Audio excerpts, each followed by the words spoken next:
Kapolsek Sukodono ditangkap karena narkoba. Seluruh polsek di Sidoarjo gelar tes urin. Semua kapolsek di wilayah Kabupaten Sidoarjo, Jawa Timur mendadak diperintahkan melakukan tes urin terhadap anggotanya. Tes urin dilakukan setelah Kapolsek Sukodono AKP KT dan 4 anak buahnya ditangkap karena dugaan penyalahgunaan narkoba pada Selasa dini hari. Namun, Kusumo enggan menjelaskan secara rinci hasil dari tes urin tersebut. Hasil tes, kata dia, telah diberikan kepada Bidang Propam Polda Jatim.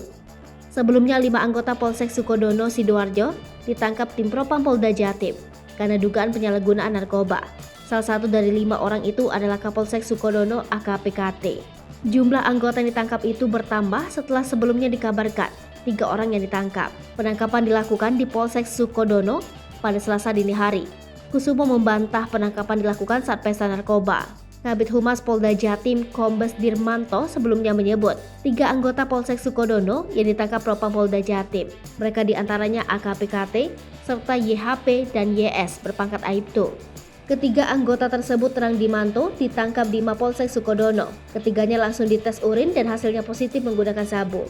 Selain menangkap sejumlah polisi itu, tim Propam Polda Jatim menyita sejumlah barang diduga kuat alat yang dipakai para pelaku untuk mengonsumsi narkoba jenis sabu.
Hai pemirsa Sri Popo TV, jangan lupa komen, like, dan subscribe, serta tonton terus berita-berita terupdate lainnya ya.